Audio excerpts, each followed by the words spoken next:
হাল্কের মহাসাগরীয় মহাযুদ্ধ, যখন পানির সাথে হার মানব সবুজ দান। অ্যাভেঞ্জার্সদের জীবনে শান্তির সময় খুব কমই আসে। টনি স্টার্কের বিশাল এক প্রমোত্তরী এস আল্টিমেট নিয়ে সবাই যখন প্রশান্ত মহাসাগরের গভীরে বিরতি নিচ্ছিল, তখন আকাশ ছিল পরিষ্কার।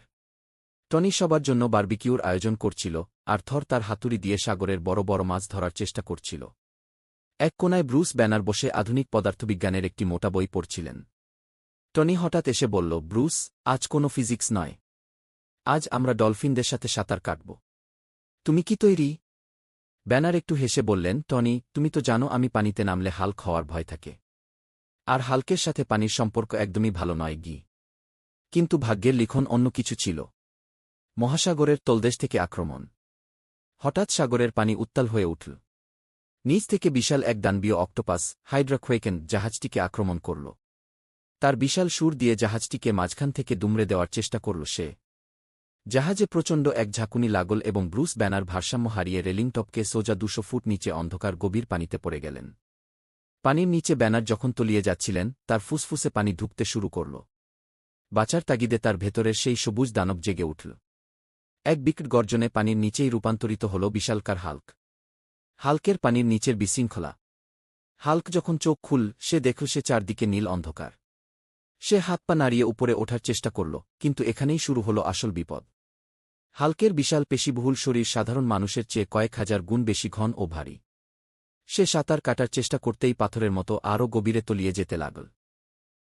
হাল্কের ওয়াটার স্ম্যাশ। হাল্ক ভাবল সে যদি হাত দিয়ে পানিকে জোরে আঘাত করে, তবে সে রকেটের মতো উপরে উঠবে। সে 2 হাত দিয়ে পানির ওপর এক বিশাল হক স্ম্যাশ দিল। কিন্তু পানির নিচে এর প্রতিক্রিয়া হল উল্টো। এক বিশাল বুদবুদ আর ঢেউ তৈরি হল যা হাল্ককে উল্টো দিকে ঘুরিয়ে দিল। সে ফুটবলার মতো পানির নিচে ডিগবাজি খেতে শুরু করল। মাছের সাথে ধস্তাধস্তি। এর মধ্যে সেই বিশাল অক্টোপাসটি হাল্ককে একা পেয়ে তার 8টি পা দিয়ে জড়িয়ে ধরল। হাল্ক রেগে আগুন। সে অক্টোপাসের পা কামড়ে দেওয়ার চেষ্টা করল, কিন্তু মুখে শুধু লোনা পানি ঢুকে গেল। হাল্ক গজগজ করে বলতে লাগল, Hulk no like wet water, stop hugging Hulk. সে অক্টোপাসকে ঘুষি মারতে গেল, কিন্তু পানির ঘর্ষণে তার ঘুষির গতি কমে গেল। সে বুঝতে পারল জমিনের রাজা হলেও সে পানির রাজ্যে একদম অসহায়। তলদেশের লাফ। শেষমেশ হাল্ক যখন সমুদ্রের একদম তলদেশে গিয়ে পিঠ ঠেকাল, সে সেখান থেকে তার পুরো শক্তি দিয়ে এক বিশাল লাফ দিল। পানির বাধা ঠেলে সে কামানের গোলার মতো উপরে উঠে এল। কিন্তু সমস্যা হল, সে তো সাঁতার জানে না। উপরে এসেই সে আবার ধপাস করে সাগরে পড়ে বিশাল এক সুনামি তৈরি করল। উদ্ধার এবং হাল্কের চরম রাগ। আয়রন ম্যান তার বুস্টার ব্যবহার করে নিচে নেমে এল এবং একটি শক্তিশালী চেইন হাল্কের কোমরে বেঁধে দিল। থর আর টনি মিলে টেনে হিচড়ে যখন হাল্ককে জাহাজের ডেকে তুলল, তখন হাল্কের অবস্থা দেখার মতো। তার সারা শরীরে শেওলা লেগে আছে, প্যান্টের পকেটে ছোট একটা কাকড়া লাফাচ্ছে, আর সে অনবরত কাশি দিয়ে সমুদ্রের পানি উগলে দিচ্ছে।